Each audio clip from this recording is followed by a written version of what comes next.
Hello, everybody. Thank you so very much for joining us for the latest in the Critical Conversation series put on by the Commonwealth Foundation.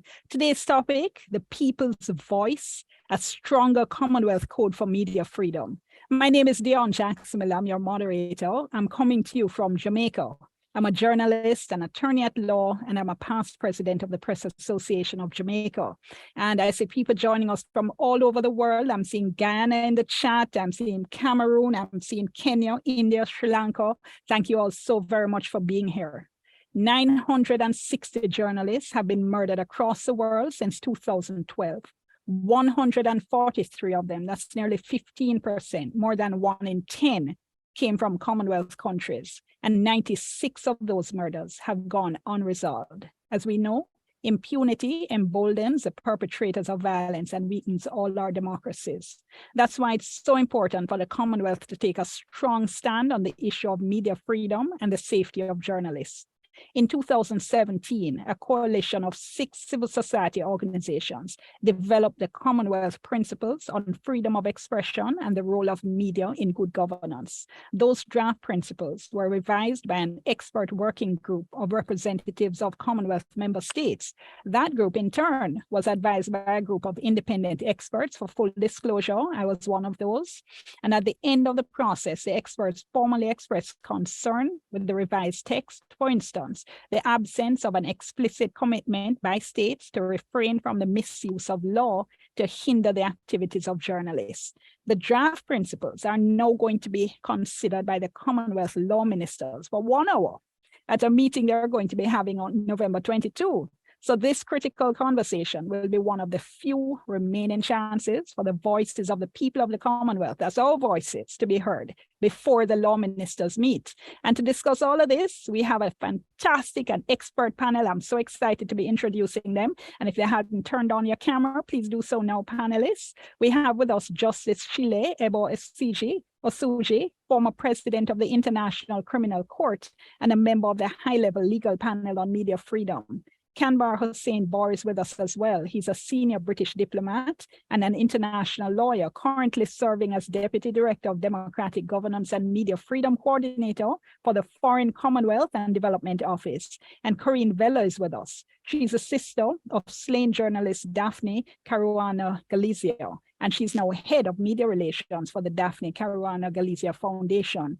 And also with us, Sneh Aurora, Executive Director of the London Office of the Commonwealth Human Rights Initiative, and she's a member of the working group of civil society representatives who had advised on the media freedom principles. And of course, we want to hear from you as well. I can see the chat is already very, very active, and we'll be taking your questions and your comments a little later on. We do invite you, though, to tweet and share information from the discussion all throughout on social media. The hashtag of the Commonwealth Foundation is Critical Conversations, and the handle is @Commonwealth.org. All right, let's kick off the discussion, folks. Wanted to look in this section at the state of media freedom across the Commonwealth. Now, since 2016, Reporters Without Borders has recorded 229 cases of abuse against journalists in Commonwealth countries, and that includes murder, imprisonment, disappearances, as well as hostage taking. Now, it's really easy to get lost in numbers and statistics. I want to start off by asking our panelists to help us put a human face on the numbers, share with us a particular moment or a particular story in which they realized that media freedom was at stake. And I am going to ask Corinne Vella to kick us off and to say how honored we are that you are with us. We know that October 16 was the 5th anniversary of your sister's murder. And I just want to put on record our congratulations and appreciation for the amazing work that the foundation is doing in keeping her life and her memory and her work alive. So I ask you to start us off with a story that, as I said, puts a face on the numbers. Thank you, Joanna. I guess you've mentioned the event that was so significant was 16th October 2022. That really was a key moment in the country's life, possibly a key moment even in Commonwealth life. That's the day that Daphne was killed. And only 2 years earlier, Malta hosted a Commonwealth Heads of Government meeting. And at that meeting, reaffirmed support for a strong role for the Commonwealth in championing the implementation of the Agenda for Sustainable Development. And the goals include effective, accountable, transparent institutions, access to justice for all, protection of fundamental freedoms, public access to information. And while those principles were being affirmed, government ministers were suing Daphne. There was an online campaign, a campaign against her online and offline, driven by people within the Prime Minister's office. She was subjected to horrendous harassment. And then on 16th October 2022, she was killed. There was a bomb in her car, and she never made it. That is possibly the most personal experience I can talk about. Thank you so much. And it's something that I know galvanized the advocates of media freedom all around the world. Her name will certainly live on as testament to that and as inspiration for many of us. Justice, let me bring you in here because again, you've seen so much over the course of your career. What moment for you helps to put a face on this issue? Well, thank you very much. I mean, there's a part one that connects personally, but there's one that also connects personally at a broader level. There's a story of, we've heard the story of Daphne, who was murdered in October 2021. When I was a child growing up in Nigeria, when I wasn't quite a child, actually, I was already been called to the bar in 1986 in Nigeria, where I was born.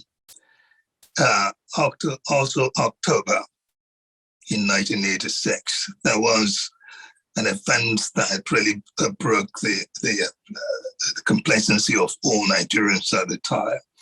And that was also the murder by parcel bomb of a very famous journalist in Nigeria called Dele Giwa in 1986. Parcel bomb delivered to his home, opened it, and he was killed. So that was a big story that brought the shock of the vulnerability of journalism and journalists home to all Nigerians at the time, and that had stayed with me over the years.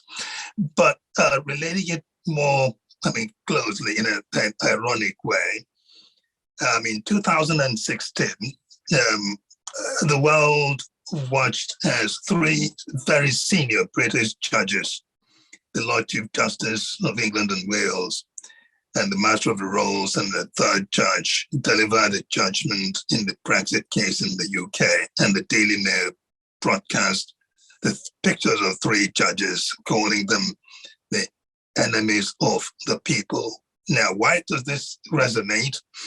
It resonates because it begins to tell you how vulnerable journalism can be, in the sense of those three powerful men in one of the most liberal countries. And you can imagine yourself in that position if some journalists who got carried away wrote that sort of thing. And imagine what it would do for journalism in other parts of the world, where powerful people can then turn around and say, hang on, you've done this to me, therefore I'm going to crush you if I can. It is a story that I can relate to myself in my position as the president of the International Criminal Court. People writing, some journalists hadn't done their homework, writing stuff and say, where did you get this from? And that sort of stuff. So again, tells you, it brings it home, saying, okay, yes, something that hurts, and that could be, again, in an ironic way, a story of vulnerability of journalism, in the sense of very people in positions of power able to do something, going out to hurt somebody, or a profession that they may have perceived as hurting. It is a story of vulnerability as well. Thank you so much for that, Justice. And a reminder that we have to be on guard wherever we are and wherever we live. Let me go now, if I could, to Ms. Aurora. What would you share with us?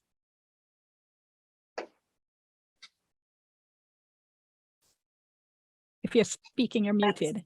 Yes, let me start, Dion, by thanking you for that introduction, and also to Anne Gallagher and her team at the Commonwealth Foundation for organizing this event and for inviting me to participate.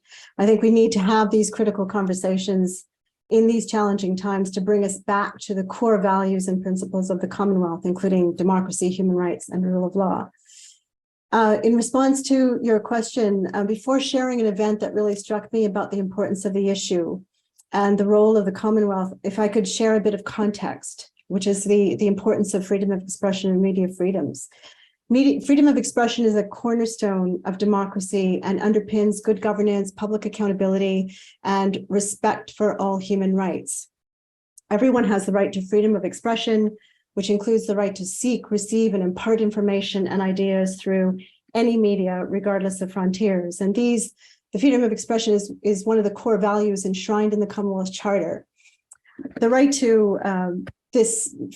to freedom of expression is also enshrined in several international and regional human rights conventions and treaties, which I'm sure we'll talk about later in this session, including the Universal Declaration of Human Rights, the International Covenant on Civil and Political Rights, and some of the regional conventions as well. And equally important are the guidances and reports of intergovernmental organizations like UNESCO. Now, within this legal framework, it is recognized the media is a crucial pillar of any free, fair, and informed society. A free and uncensored media promotes government transparency and accountability, and this is taken from the Latimer House principles, and it's essential to ensure freedom of expression and other human rights. And we know that currently the media, both traditional and digital media, is facing unprecedented challenges in current times. So it's a real, and there's an alarming attacks against journalists. And I think I'll just jump. You've mentioned, Dion, some of the statistics which are not, aren't promising. They're very alarming.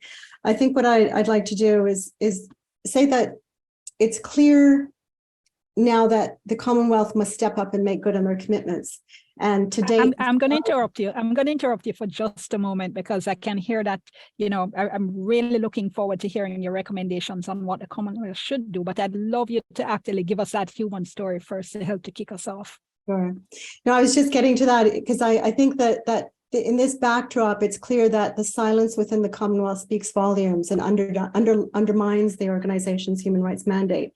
So at the Commonwealth the Commonwealth Heads of Government meeting held in Rwanda in June of this year, states were urged to reiterate its core values of human rights, rule of law, and good governance. However, at the parallel Commonwealth People's Forum, during a debate on freedom of expression and media freedom, we were reminded that not far away from where the audience was sitting at the Kigali Convention Center, journalists continue to be detained. Commentators, journalists, opposition activists, and others speaking out on current affairs and criticizing public policies continue to face abusive prosecutions, enforced disappearances, and have at times died under suspicious circumstances in the country. So not only does this call into question the integrity and credibility of the discussions on human rights and rule of law that took place during the Commonwealth Heads of Government meeting, it also threatened, in some sense, censored civil society's participation in CHOGM-related activities. So still in Rwanda, as the country sits in the seat of Commonwealth Chair in office, journalists continue to be detained, including Diodone Niyosenga, a prominent digital journalist, and still others who have been killed have not received justice or reparations. For example, the failure of the authorities to conduct a credible partial investigation, ability for the suspicious death in police custody of the well-known activist and singer Kizito Mihigo. I'll stop there for now. I'm sure others too have a lot to say. Thank you so much. Really appreciate that. Also want to welcome Zambia, Canada, Pakistan in the chat, and also thrilled to see some of my Caribbean nationals as well. The Bahamas is here, Barbados, and St. Lucia. At this point, let me ask Mr. Hossein-Bor to share your story with us. Thank you, Dion, for that introduction, and a warm welcome to everyone from London here. And before I sort of reflect on some personal stories on this topic, I just want to say how amazing it is for the Commonwealth to be hosting such a vibrant and diverse snapshots across the world. I'm constantly marvel really at how we all together from different parts of the world, different experiences. So a big credit to and thanks to the Commonwealth Foundation as well for organising this. And so far as my personal reflections, I'll probably reflect on two. One is a personal one, and one is a professional one, really. On a personal note, for me, media freedom, freedom of expression is something which I've not always taken for granted, really, because I came to the UK as a child refugee, and my parents and I left a country where the prospect of speaking your mind, saying what you feel, could land you in a lot of bother, to say the least. So my overriding memory as a youngster was this sense of fear about saying what you think, about being worried about being overheard, and basically self-censoring, so much so that parents were often concerned that their child might inadvertently get into trouble at school. So for me, that sense of fear has always hung with me. Moving on fast forward to my current role, unfortunately, I've had the displeasure, if that's a word, of hearing terrible stories about journalists across the world in my line of work in terms of promoting media freedom as part of the UK's media freedom campaign. But one thing that I do recall was a meeting within the UK, actually.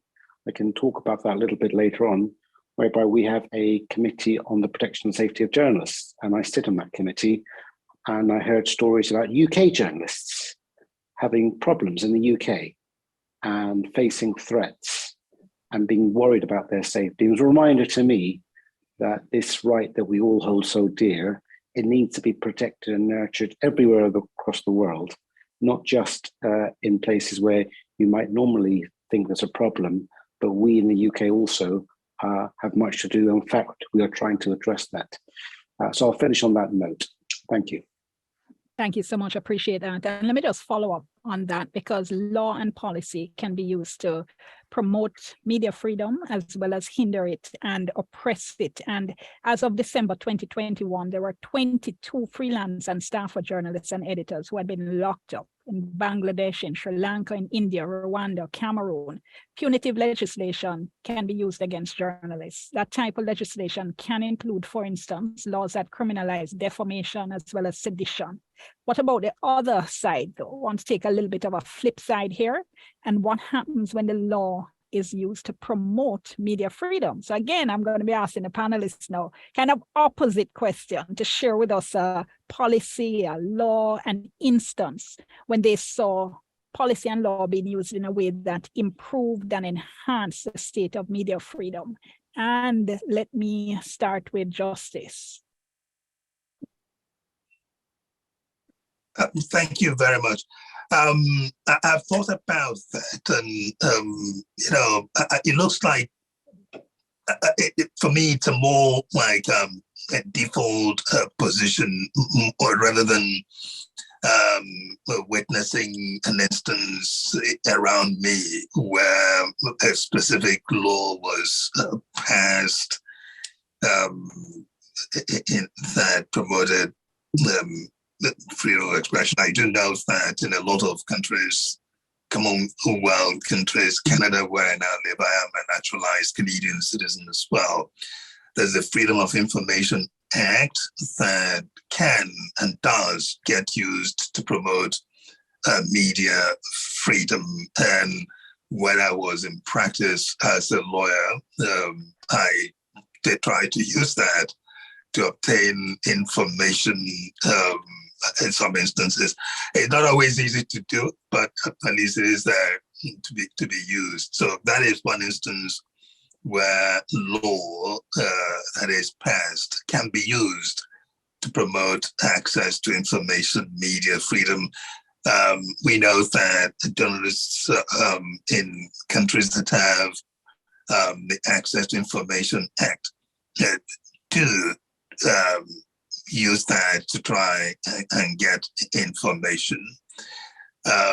Recently, we know that the case where in the last few weeks, in fact, the Supreme Court of Canada rendered a judgment, again, dealing with media freedom and protection of journalistic sources. So there are laws that can be used to promote access to information. What we now are hoping for is for that to become the standard and for that to be made available all over the Commonwealth and over the world. And we'll talk about that, I suppose, in the next round. So I'll leave it there for now.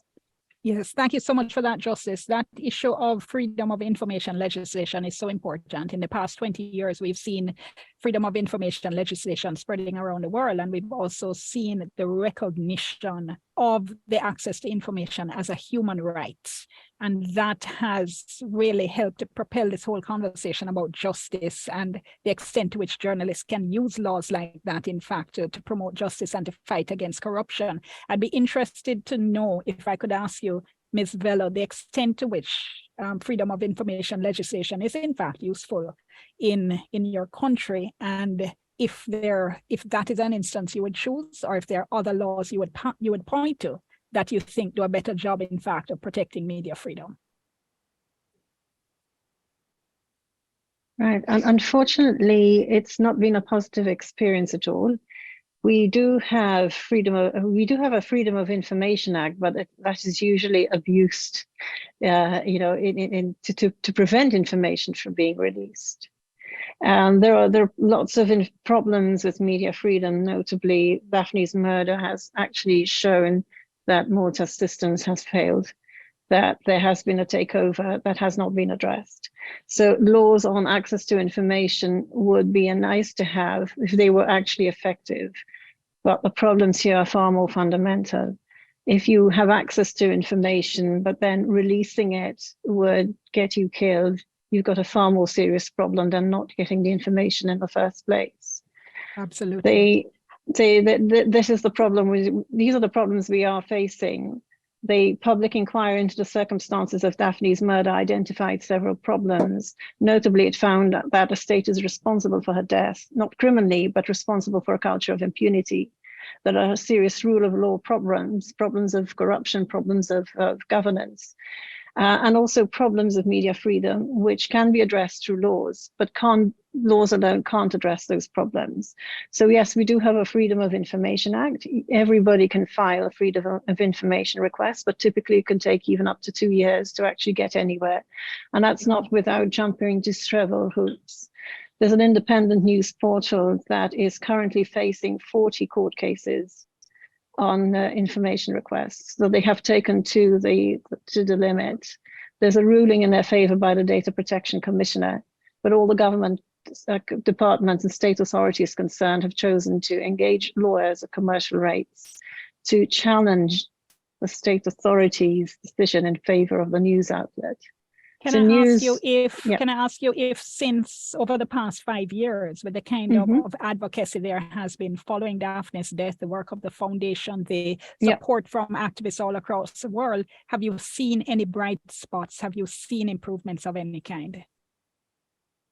The one major achievement that there has been in the past 5 years was the public inquiry itself. It took a 2-year campaign to have it initiated by the government, because it was entirely within the Prime Minister's power to initiate that inquiry. Well, the inquiry happened. It's a first of its kind. There is, to my knowledge, not ever been an inquiry of this kind into the circumstances of a journalist's murder. So its findings are incredibly important. That could, if you want to call it that, you could call that a bright spot, because it is a starting point for change, but it's what comes next that will actually make a big difference. And unfortunately, we are not seeing really strong moves in the right direction in that regard. You see, one of the purposes of that inquiry was to understand where the state has failed and to learn lessons about how to protect journalists. So the lessons are there. They just have to be learned and they have to be addressed. Thank you so much, Ms. Aurora. What would you choose in terms of policy or law that has actually improved the state of media freedom? Yeah, thanks, Dion. I think there are some interesting examples of good practice around the world, not only within the Commonwealth, that have been shown to improve the state of media freedom. For instance, an impressive example from the Netherlands, if I can refer to that country. The Netherlands protects the freedom of expression and supports the protection of journalists and human rights defenders through a variety of ways, including a source protection law, which was passed in 2019. And this provides for preliminary consideration by a judge before the police could gain access to a journalist's source. Still, the country faced some serious attacks. And then in 2018, the Netherlands implemented the innovative Pers Via, or press safety protocol, for the safety of journalists. And this protocol is quite impressive in that it shows what can be done when the different sectors, when judicial, law enforcement, prosecuting authorities together take the lead and cooperate. So this is quite I think a remarkable achievement and initiative. In Commonwealth countries, some Commonwealth countries have done well with training of officials and the judiciary, which is based on the UNESCO-led initiative. There's a reference to Canada as well. Canada issues emergency visas to journalists who are under threat in their own countries, facing challenging repressive environments. And in both Seychelles and Namibia, media freedom is enshrined in their respective constitutions. In Seychelles, defamation was decriminalized in 2021, and in Namibia, a recent High Court decision also stressed that the important democratic role of providing information to the public should not be imperiled by the risk of defamation claims. So I think the time is right for, the examples from the Commonwealth, they're not a lot, they aren't substantive. So the time is really right for the Commonwealth to step in and take the lead to protect media freedom. And that whole issue, I think what's coming out more and more is that one, the implementation or the enactment of law is one thing, but obviously getting it into action in a meaningful way is quite another. And the importance of international collaboration, which is where this kind of interaction comes in. I just want to remind everybody in the Zoom that you can post questions in the question and answer session. We're asking you to do so. And we have a session a little bit later on, a segment in the program where we'll be taking as many of those as possible. I see some of them coming in already, and I know people have a whole heap to say on this, a lot to say on this. So we're looking forward to that. So just a reminder, please put your questions in the question and answer section. And let me ask Mr. Hossein-Bor, for you, good practice. Thanks, Dion. I may very quickly just highlight three, if you don't mind. But before I do so, I do want to, in the spirit of humility, note the following, that notwithstanding what I'm about to say, it's quite clear in light of your introduction that journalists and media freedom continue to face huge amounts of pressure. So despite what we set out to do, there is so much more we should be doing as a collective, including states. So as far as the three areas I wanted to highlight, the first is probably the Media Freedom Coalition, which 2 Commonwealth countries helped establish. That's UK and Canada, come together about 3 years ago now to launch the coalition. Now it's 50 members strong, and it's really tried to elevate media freedom to the highest political levels. And it's working hard in terms of calling out media freedom violations, but also supporting journalists through the UNESCO Media Defence Fund. The second one I want to highlight is something I mentioned in my earlier comment. In the UK, the DCMS, our department responsible for media freedom, Department for Culture, Media and Sport, they've come together and created a national action plan on media freedom, basically a committee on safety of journalists, which brings together the police, governments, journalists themselves, civil society and advocates together and ask the question, what more can we be doing to protect journalists in the UK? And there's a lot of really innovative work going on there around identifying points of contact for journalists, especially female journalists who often face acute pressures online. The final one, and might be presumptuous of me to mention this because it's the highlight of our topic, but I will say that the Commonwealth principles that we have come together to agree and hopefully endorse at state level, that's a first for the Commonwealth. So I think we should collectively say well done to the Commonwealth. That's an important start. Obviously a lot to go, but that's an important development, which I think warrants a degree of acknowledgement and welcome. Thank you. Let me just ask you though, since you're on the floor, so to speak, the virtual floor, that if you could respond to Ms. Vella's concerns about what's happening in her country. And the reason I'm asking is that all of the initiatives you've mentioned speak to collaboration, they speak to, the power of what happens when people come together, whether countries or organizations. And I'm wondering what thoughts you may have about how best to support what's been happening in Malta and the work of the foundation. Yes, well, firstly, I want to pay tribute to the amazing work that the foundation's been undertaking, and they've really helped to address a major problem. And the tragic murder of Daphne is obviously one of the worst crimes against journalists. So I think it's important to say that. Secondly, I'm not an expert on Malta, so I feel slightly it would be imprudent of me to give. No, I'm so sorry. Advice. I'm so sorry. Let me rephrase the question. Because it really was about international collaboration and international support of journalists and activist organizations wherever they are. I framed it in terms of Malta because, of course, we have Ms. Vella on the line. Yes. Well, I think there are two things that obviously stand out there. One is thinking about how we can provide expertise and support to those countries or those civil society members who are working on this issue. So, for example, the high-level legal panel, which our distinguished judge sits on, that's been established by the UK and Canada, and that provides a lot of important pieces of advice and expertise, which I hope are being shared. And I know some of the high-level legal panel have been working with the foundation. So that's one way we can do it. The second way is often something which is not in the public limelight, but it's what I would describe as that important private diplomacy, speaking to key policy makers, decision makers in other countries and saying, we're not perfect, you have a challenge, we've had a challenge, these are the lessons we've learned, would you welcome discussions? Because I think in that respect, you overcome any sense of hubris, you're able to engage each other in an equitable and sort of a level playing field. So those type of discussions are happening a lot. And the Media Freedom Coalition Diplomatic Network is trying to do that. They may not necessarily be the front and center of public attention, but I'm sure people appreciate that sometimes to get things done, you need to have those quiet conversations outside the limelight, but in particular, in a spirit in which your counterpart feels as though they're being respected and not put under undue pressure. Yes, let me ask Justice then to follow up on that issue of the high-level panel and to ask you a question, which I know you could probably speak on for hours, but just to answer in a couple of minutes, for those of us unfamiliar with the high-level panel, Justice, can you tell us the importance of the work in terms of press freedom? Thank you. That's a very thank you for highlighting that. Yes, the high-level panel.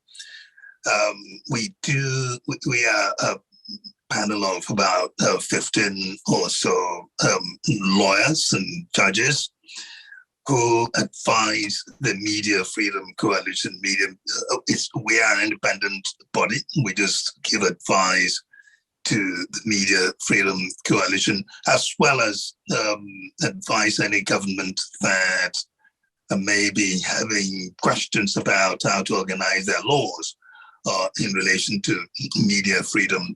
So we provide, again, we're not part of government, the independent lawyers and judges giving this advice.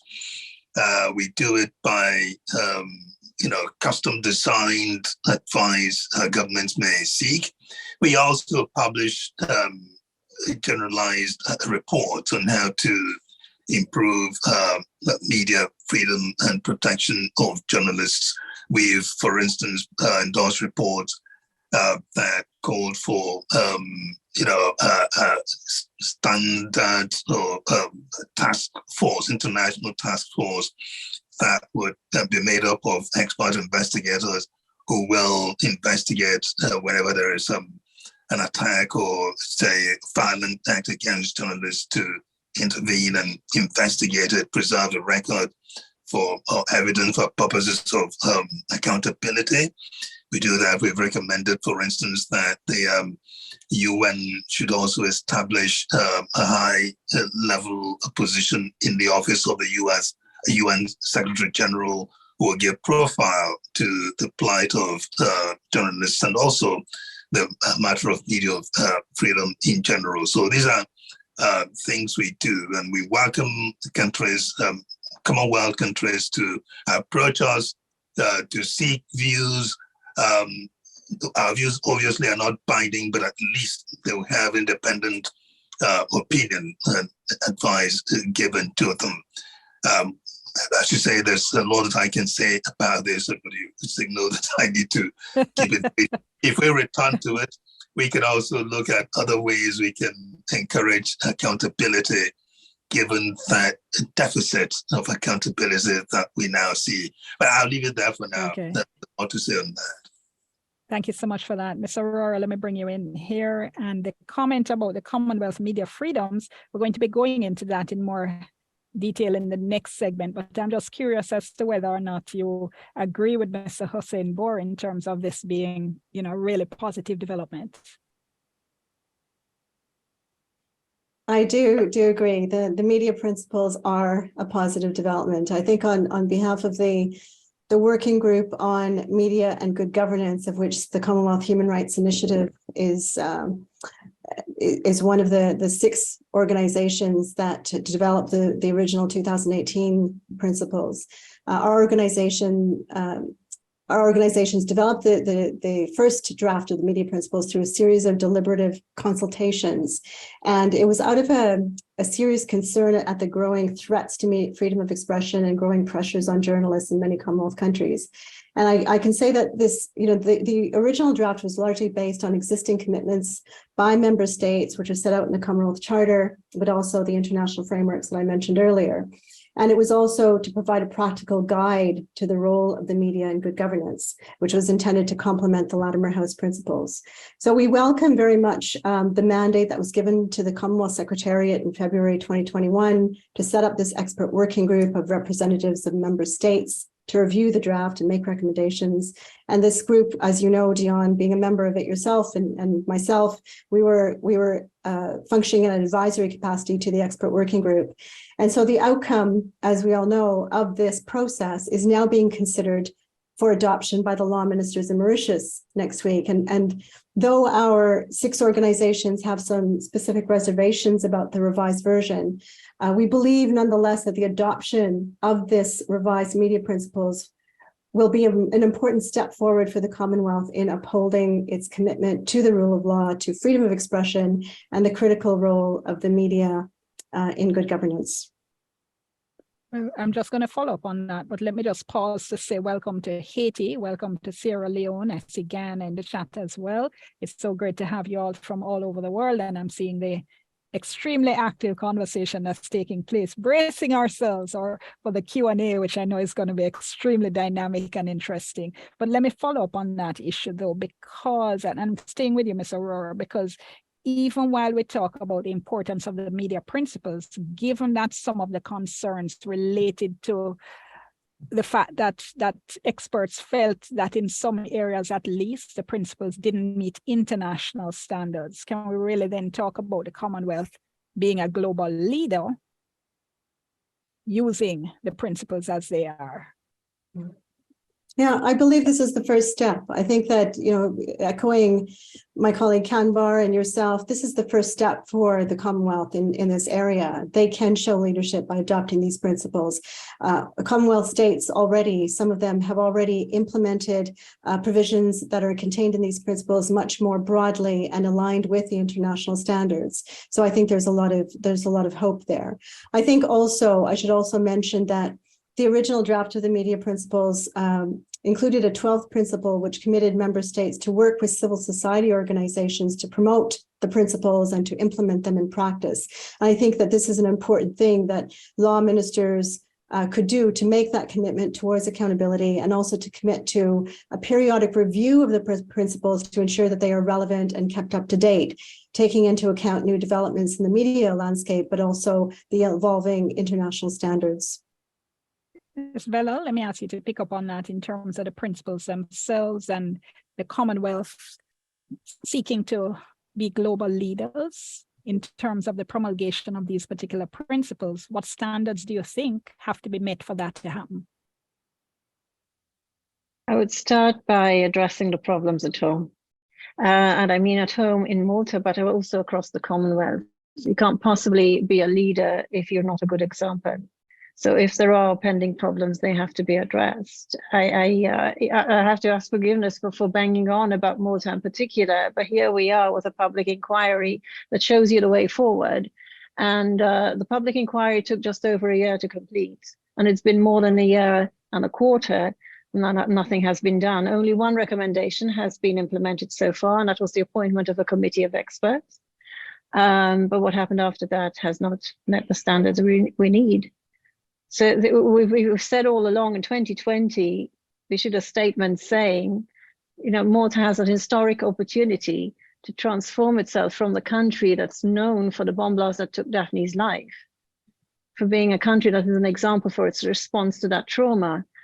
And so far, we are an example of response to that trauma, but it's a negative example. We still have an opportunity to be a positive example, which is to take those lessons learned and implement them.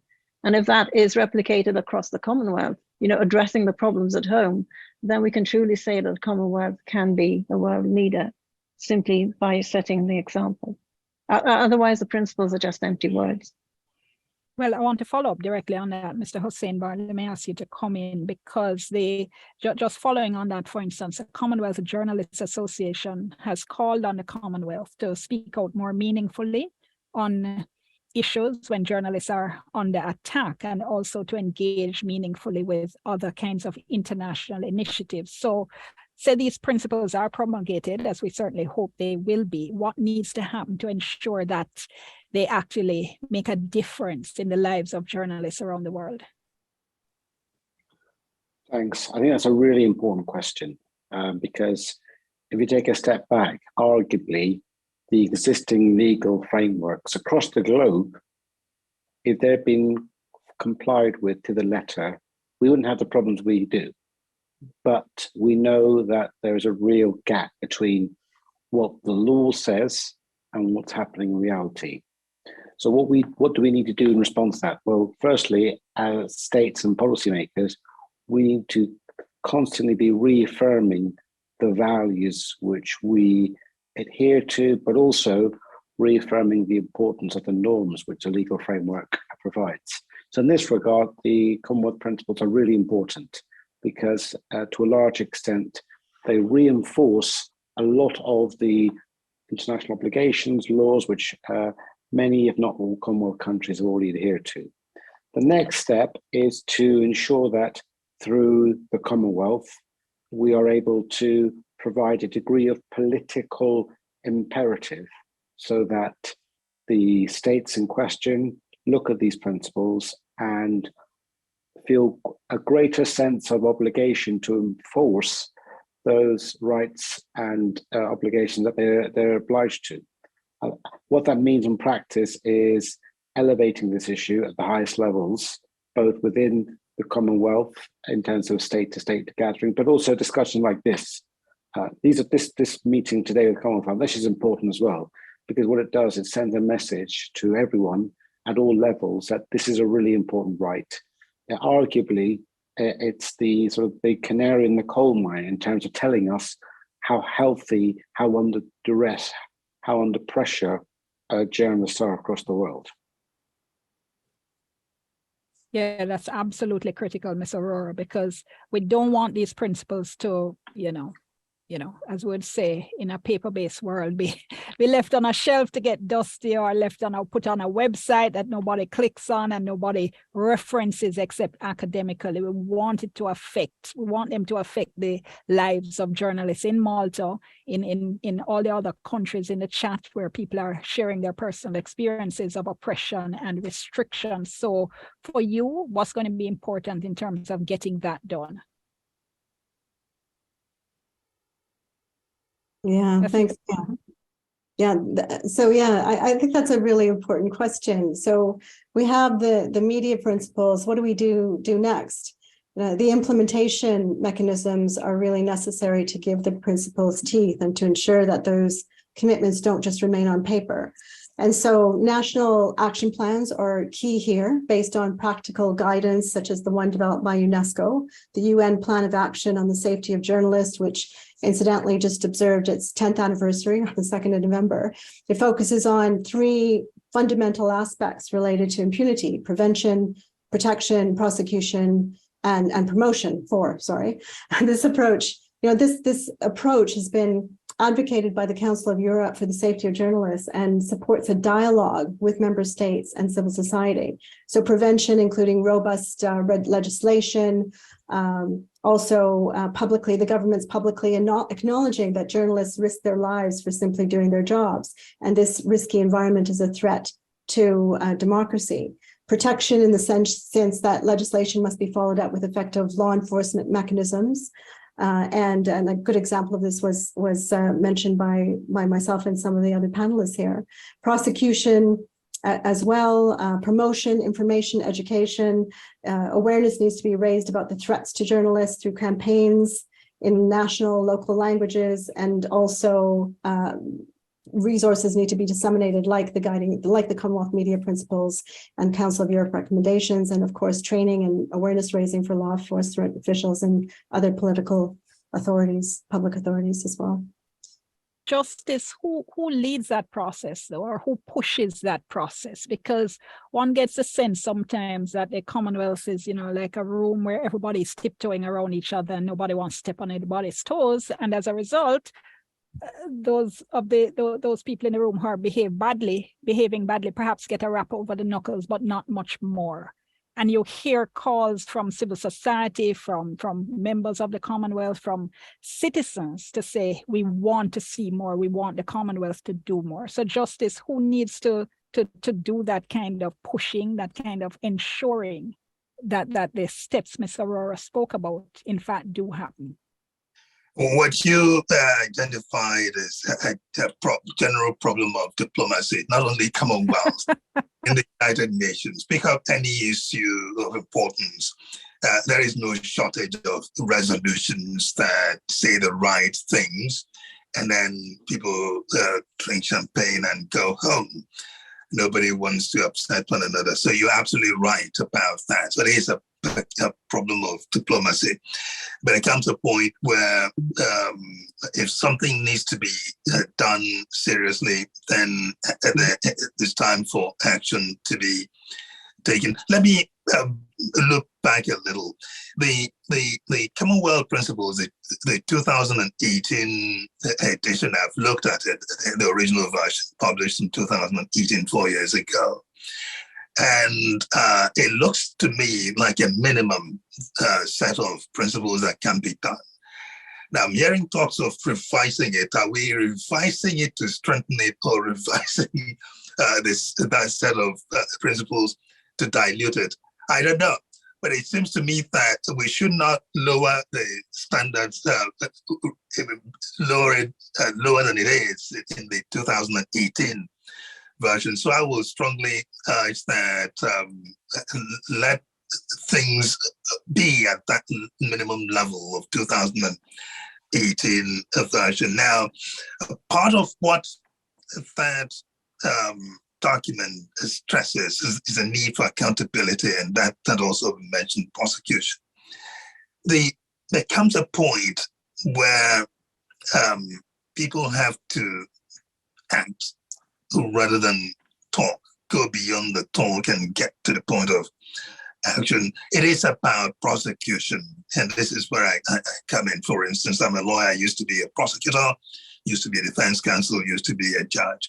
We need accountability, and the accountability is about prosecuting people who commit awful crimes against their fellow human beings who are doing their work as journalists. You have this problem of states say, well, it is within our jurisdiction to prosecute, but then you don't see prosecution. At the end of the day, you have UNESCO writing reports that say 9 out of 10 times there is no investigation, no prosecution. We need to get beyond that and start taking action.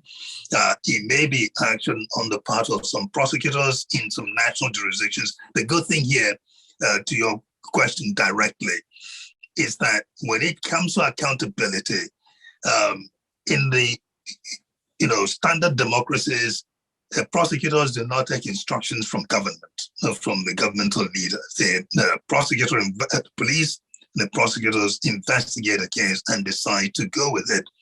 When government try to interfere, they get into trouble for interfering with the accountability process. So in terms of who will drive action here, as a lawyer, I am seeing prosecutors in the various Commonwealth countries decide to take up some of these questions. I published a piece not too long ago in a blog post called Just Security, specifically on this issue of accountability, about how we can start removing questions of accountability from the exclusive jurisdiction of states, so that we can look at accountability. Can we look at crimes against journalists as an international crime? And I do argue that yes, we can. I sort of suggested how that can be done.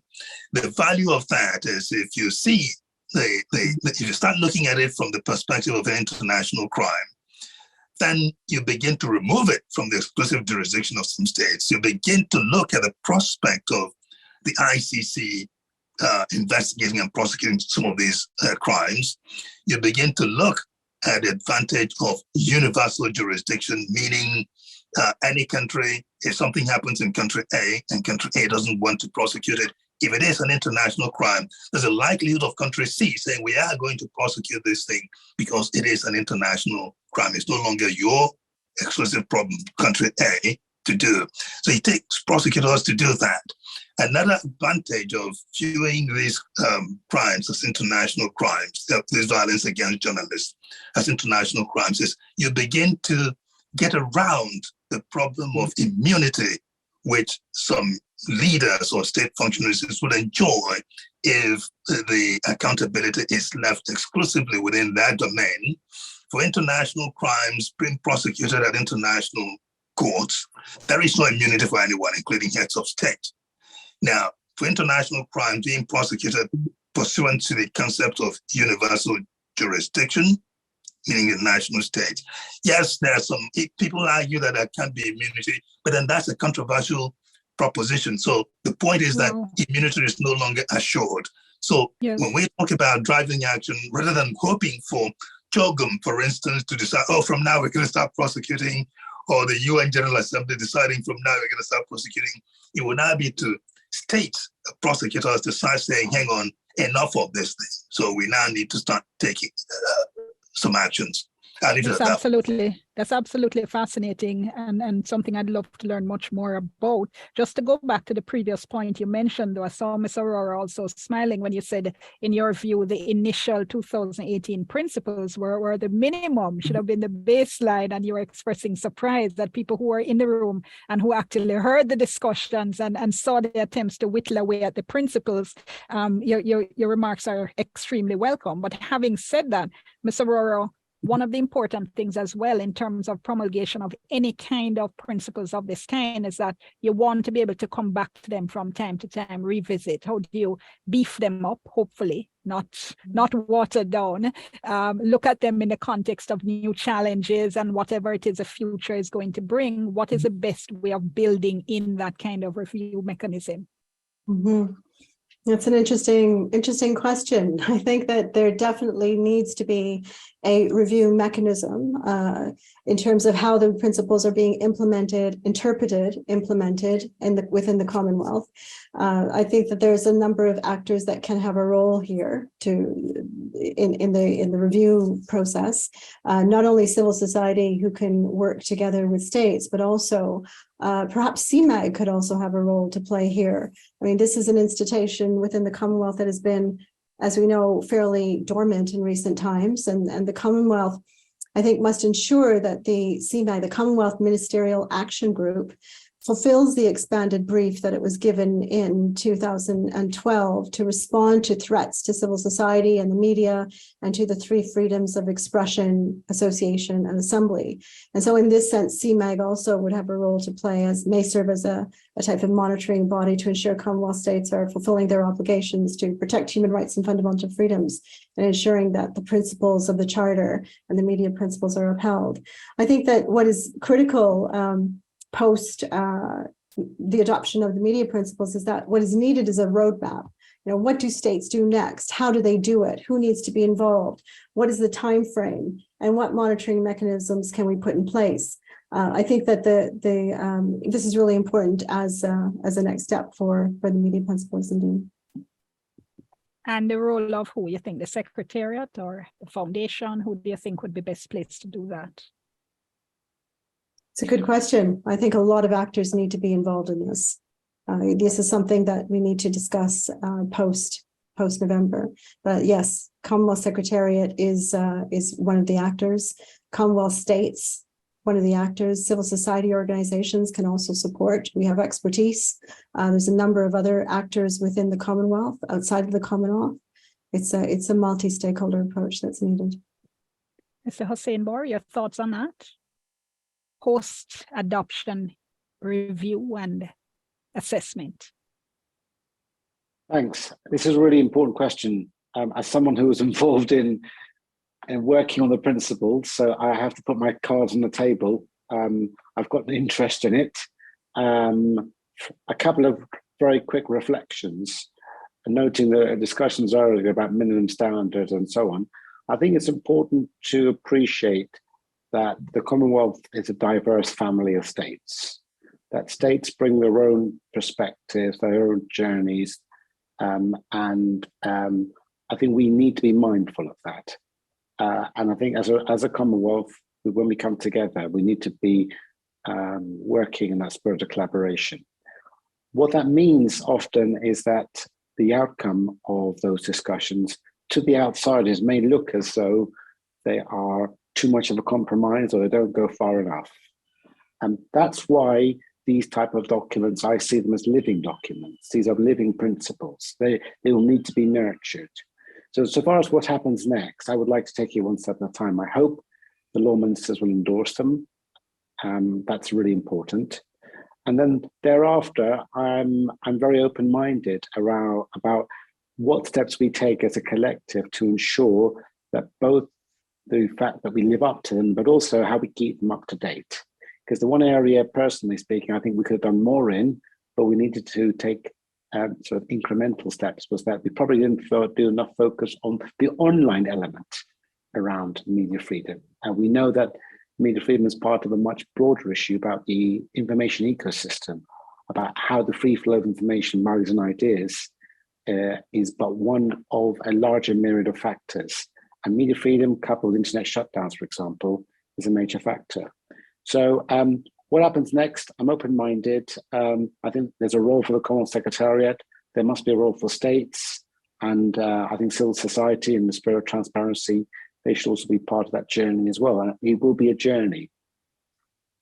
Okay, absolutely. Okay, I'm now going to throw open the floor, virtual floor, for questions. We have so many coming in. We want to share as many as possible. So I'm going to be asking the panelists to please keep your responses as tight as you can so we can get in as many questions as we can. And the first question comes from Tumblr Stanley in Cameroon. Justice Eboe-Osuji, I'm going to ask you to take this one. After adopting these principles, will the Commonwealth be firm enough to monitor and sanction where necessary in terms of states that continue to repress media freedom and freedom of expression? Well, I'm not sure that I can answer what the Commonwealth will do. Give us your view. Pardon me? Give us your view. Your best. But what I can only do is encourage them to do that, because yes, we can all have, different, we can come to these things with different perspectives, but there comes a point where we have to identify some, minimum, bare minimum from which to proceed. And I do, the problem would be each state will say, hang on, give us time, hang on. We have different problems that are bothering us, not all this stuff you're talking about. So let's wait. When you start having that come from a multiplicity of sources amongst the group, you're then worrying, you begin to worry that something may not get done. But I do think that we should insist on those minimum standards being upheld. And it is for journalists, for civil society to encourage government to do that. So let's not just go home and say, well, let's hope the government do the right thing.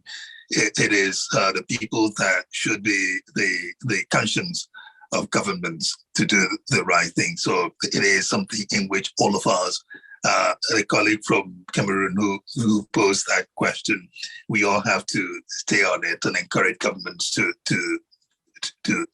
deliver on the minimum standards. Okay, thank you so much. All right, I have a question from Hassan Khan, who is covering foreign policy for the Daily Times in Pakistan. I'm not sure if anyone in particular wants to take this one. He says, I wish to ask whether state censorship in countries like Pakistan can be contained in an effective manner, especially when both media and the arts are the victim. Films get banned without any justified reasons, and television news media is gagged to the point that you can't do constructive criticism of national security apparatuses in recent times. So he's asking if state censorship can really be contained in an effective manner in those kinds of circumstances. Anybody wants to jump in on that? Okay, Ms. Aurora, I'm going to lay hands on you. And I know the questions may be specific to a specific country, but I think there are underlying principles in there that we can generalize from and respond to. I'd love your thoughts. Yeah, no, thanks, Dion, and thanks to the audience member who posed that question. It's a very tricky question. You know, I think that one of the things that this whole system of international legal frameworks, conventions, treaties, the United Nations system is there for a reason. It is meant to be an accountability framework. It's meant to hold other states to account. So if states are part of the system, how can other states influence or ensure that everyone is accountable to the commitments that they have signed up to? It's a very difficult question. It's a very political question. It's not an easy one. The lack of enforceability or monitoring mechanisms is really key, not only in the UN, which tends to be a highly political system, but within the Commonwealth as well. I mentioned the Commonwealth Ministerial Action Group. Where is it? You know, it's been dormant for a while. Why is it not functioning? Why aren't these institutions supported by states who are serious and have the political will to make change, and also supported by civil society who desire it? Why aren't these institutions working?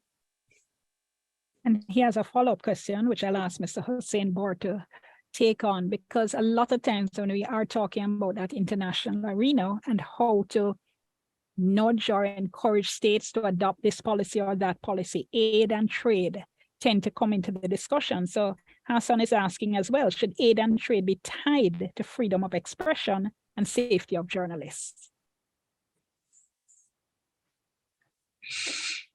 Thanks. Well, really good question by Hassan, a very difficult one.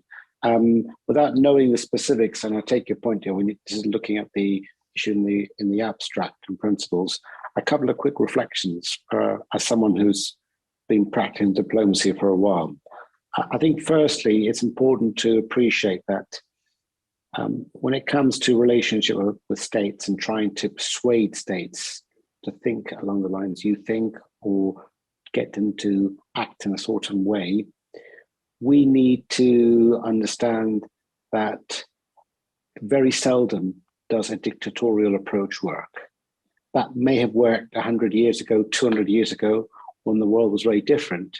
But today, rightly so, in the context of sovereignty and all states being equal, we need to think differently how we approach these issues.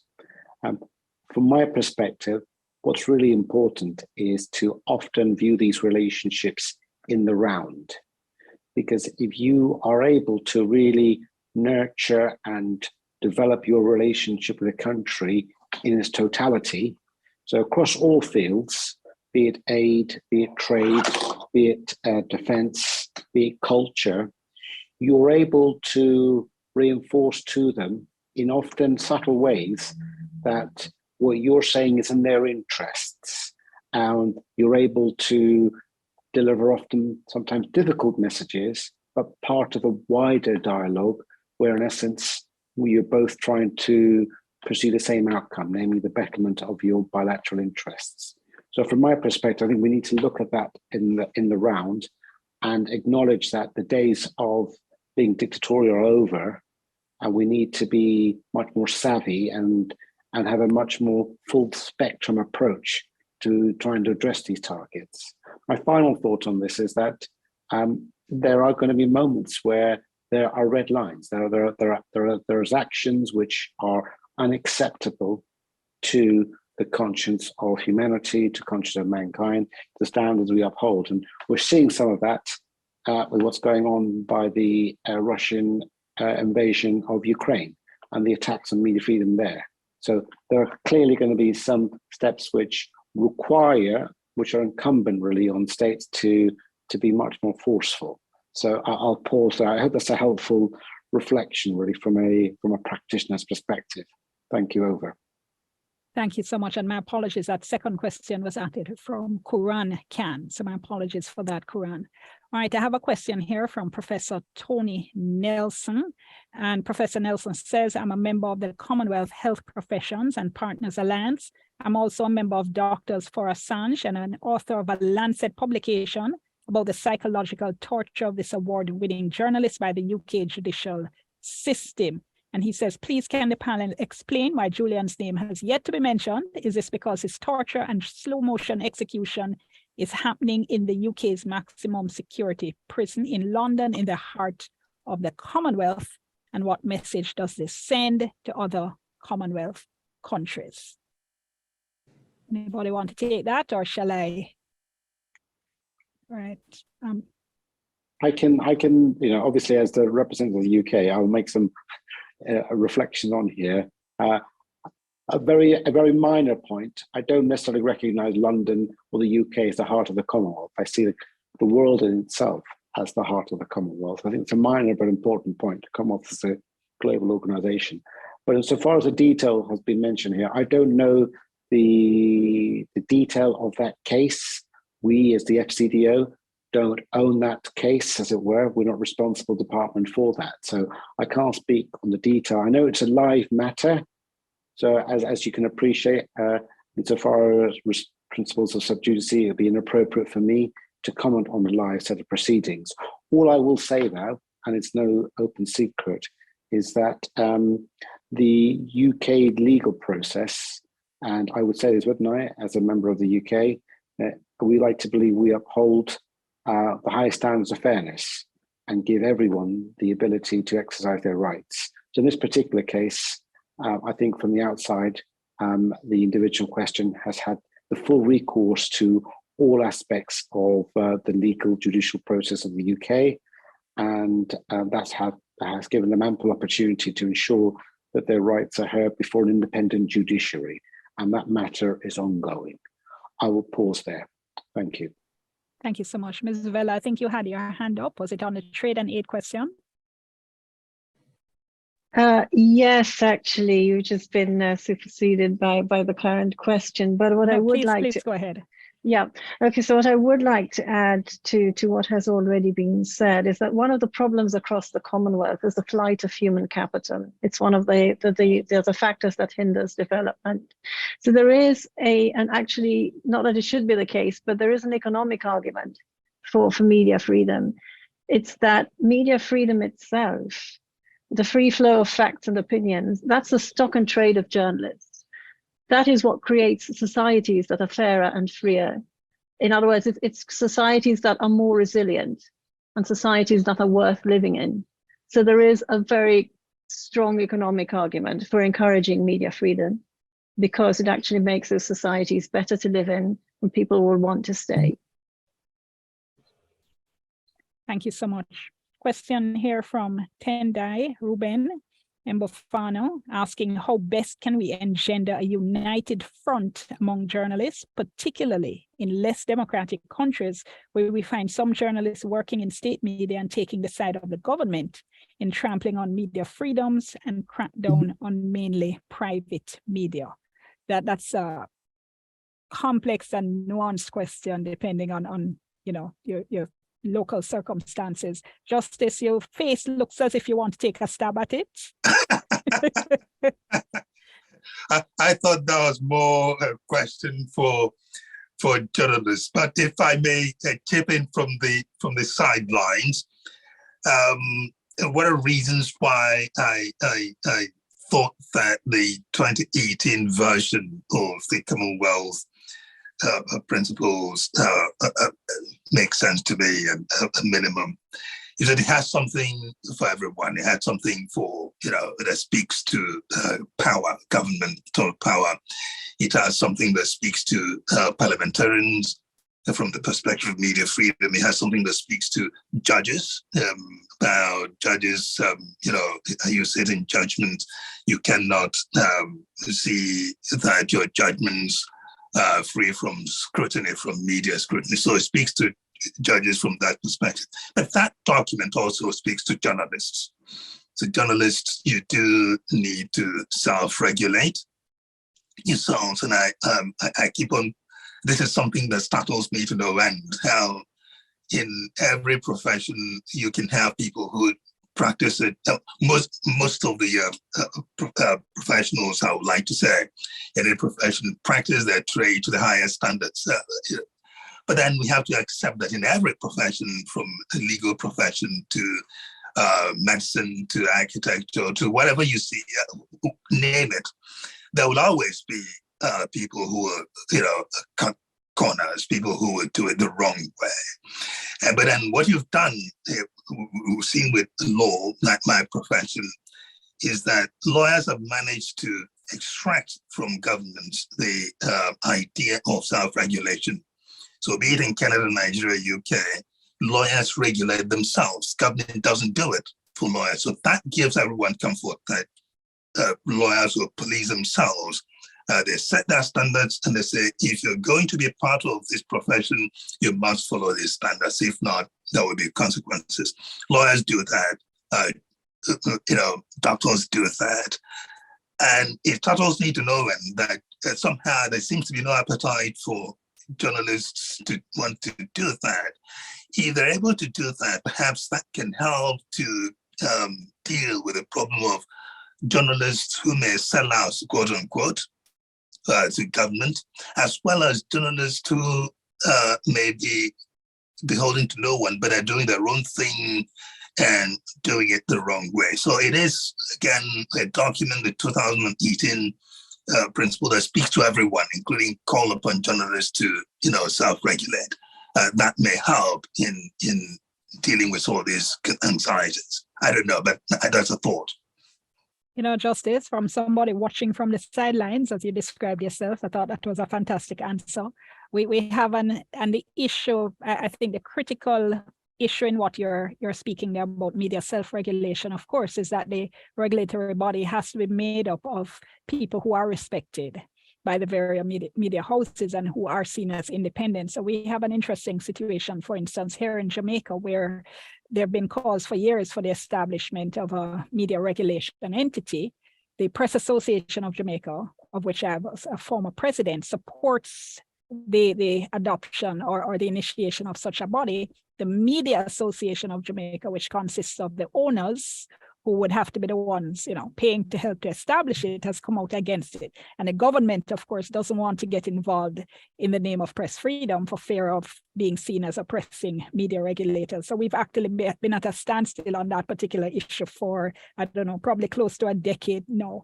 So again, really interesting hearing your intervention. Kikos Kalmo asking how best can human rights organizations help take greater steps to protect us, activists, journalists, and media, to protect us as activists, journalists, and people in media so that those in power won't take advantage of us, lock us up, or threaten us and threaten ordinary citizens from expressing their rights.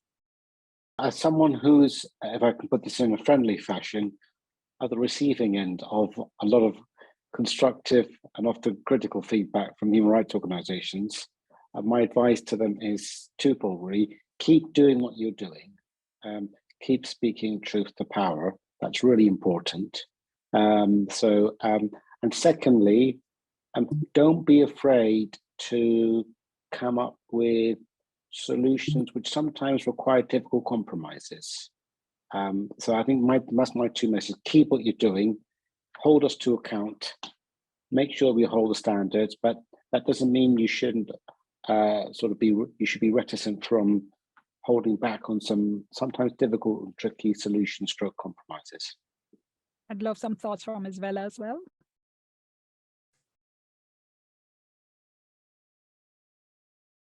It is a very difficult call. I would say the first thing that has to happen is there has to be recognition that the group is greater than the sum of its parts. It is very difficult to get solidarity among journalists because it is naturally a competitive profession within newsrooms and across newsrooms. And I would say that possibly the same goes for activists. Collaboration among groups that share the same interests, even if they don't have exactly the same position, that adds strength of numbers that is greater than the individual groups or greater than the individuals themselves. I can say that has actually been Malta's experience. One of the things that emerged in the wake of Daphne's murder is people's realization that they couldn't just stand by and do nothing.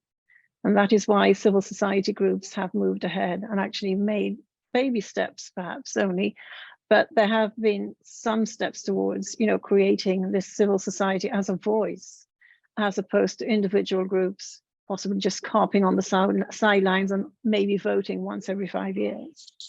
I would say that solidarity among interest groups would be the first step. Okay, let me take the last question before we go to final comments from our guests. This is Maria Fontanelle from St. Lucia in the Caribbean. And I'm going to ask you to take this one again, Justice Eboe-Osuji, but let me just say again that we know you're not the Commonwealth, but your thoughts and your experience, I think, make you natural to at least share some thoughts on this question. So I gave you fair warning. The question is, can or should the Commonwealth provide technical or financial assistance for journalists to sue states for freedom of information, or for their partners or families to sue or otherwise seek redress in the case of journalists who are incapacitated or who have been killed? Can you come again, please? Okay. Maria is asking about assistance, technical or financial assistance for journalists who wish to take legal action against states. Either one, in terms of trying to seek freedom of information requests, because not all our countries have freedom of information legislation. Or secondly, in the case of cases where journalists have been killed on the job or otherwise incapacitated and who also want to take legal action. So she's asking, would the Commonwealth be a source of technical or legal or financial assistance for journalists? And I'm adding, if not, then where could they turn? Again, that's something I need to think about before answering. But instinctively, it may well be a question of legal aid. When you have in countries people with legal issue they need to deal with in the courts, and they can't afford it. Where do they get assistance? You would have legal aid in some countries where they cover that. Beyond that, is it possible to get legal aid from overseas? That I don't know, quite frankly. I wish I had the answer to that. But it's really ultimately about access to justice. That's what really this is about, looking beyond the particular. It's about a general question of people getting justice what are the hindrances to getting access to justice. The big one would be means. And it breaks your heart to see many people who are deprived of access to justice because they can't afford to pursue it. So if it is, to what extent would the government, would the Commonwealth agree to do that? I don't know, because these are, Commonwealth is, after all, an intergovernmental association. And the problem we started with earlier, where nobody wants to call out the other person, is that concern also implicated in the idea of Commonwealth setting up funds that enable somebody bring lawsuit against the government of another country? I don't know. So these are things we need to worry about. But to cut it short, I do think that journalists also may consider how they can mobilize to create such funds, even if it's not already in existence. Even at the international level, we have organizations like Journalists Without Borders and other international organizations like that. To what extent can they help to set up such funds through donors who are quasi philanthropists who can sympathize and donate to such funds? But if the governments are not doing it, either at the individual governmental level or at the collective level of UN or Commonwealth or other regional associations, I think journalists need to also consider, civil society needs to consider what else they can do to fill that gap. Thank you so much. I think it's a fantastic question. On the question of legal aid, I would just say I don't know the specific situation in St. Lucia, but I know in some countries, for instance, in Jamaica, legal aid, you get legal aid for criminal matters, not at this point for civil matters in terms of, for instance, taking that kind of legal action, but it's an absolutely critical question. All right, just going to be asking our panelists now for final thoughts. Again, just to remind our listeners or participants, people in the Zoom, that the critical issue here is November 22, when the Commonwealth law ministers will meet to consider the principles on freedom of expression and the role of media. And I would love to ask, what is the most important, the most critical decision or agreement you want to see come out of that meeting? Ms. Vella, let me ask you first.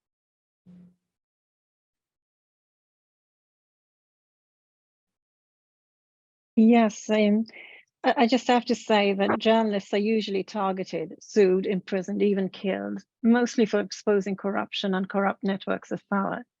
The biggest risk for a journalist is corruption, a culture of impunity, rule of law failure in the state they work in, particularly if that is their own home state. So any legal reforms to protect journalists and media freedom have to be paired with effective action against those risks. Without that, we will never even leave square zero. And this is a problem across the Commonwealth. Okay. Mr. Hossein-Bor, for you? Thank you. I think for me, the critical point is the law ministers agreeing and endorsing these principles. It's a big moment for the Commonwealth. We don't have yet consensus around these principles at the state level. So by endorsing these, it's the beginning of an important journey, which I hope will mean the strengthening of media freedom across the Commonwealth, but also addressing some of the really important enforcement points that we've heard others make, most recently by Corinne just now. Thank you. And justice for you, most critical agreement or decision? I would agree with Hossein-Bor's point. I mean, there needs to be endorsement of the set of principles, but I will stress the 2018 version and not and not anyone that any revised one that's below those minimum. I would say below minimum rather. I would say let's begin with endorsing those principles, and then it's difficult to pick and choose which one amongst those to endorse. That makes it more complicated. But we now have a document that a task force and a working group researched and worked on. It's been on the table for 4 years now. I do think it's time to get on with it. And then, of course, having got on with it, we need to ensure, as we were discussing earlier, the implementation, that journalists in countries like Malta, in the UK, in Nigeria, and Sri Lanka, and Pakistan, all the people who have been sharing with us in the chat, actually can feel the impact and feel that the adoption of those principles is in fact going to make a difference in the working lives of media workers. But adopting it definitely is a starting point, because once they endorse it, then you will see civil society make the effort to hold them to what they endorse. But you're right. I'm going to leave it there. Thank you so much to all our panelists. Everybody, in 2020, the police raided the office of a newspaper in Trinidad and Tobago. That's another country here in the Caribbean. They were searching for information to identify the source of an investigative report about millions of dollars in suspicious transactions that had been deposited into the bank accounts of a senior police officer. The High Court ruled that the raid was unconstitutional and violated press freedom. And I'm telling you this just to make the point that we have to make sure that our systems work, that our judges are independent, that they can rule against the executive when necessary without fear. That's why the Commonwealth principles on freedom of expression and the role of the media in good governance, that's why they're just so important. That's why this conversation that has been hosted by the Commonwealth Foundation has been so important. That's why our voices are so important. Keep raising them, folks. Thanks so much to everybody. Don't go away yet, because I do want to tell you the statistics I've been sharing with you throughout the session. They come from a study on media freedom in the Commonwealth done by the Institute for Commonwealth Studies. You can check it out at the link in the Zoom chat. Also, please continue the conversation. You can join the Foundation's digital discussion platform. It's an innovative online discussion space where activists, practitioners, artists, civil society leaders can meet people, your colleagues all around the world, continue the discussion, share ideas, and build solidarity around the kinds of issues that we've been discussing. Please join up.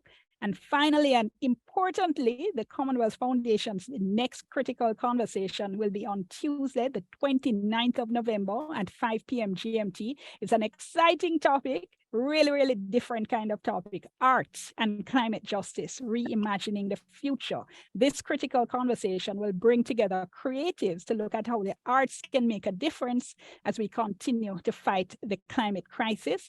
There'll be performances and showcases by artists, and in Jamaica, we would say, make sure you're there. In other words, please be there. Make sure you're there.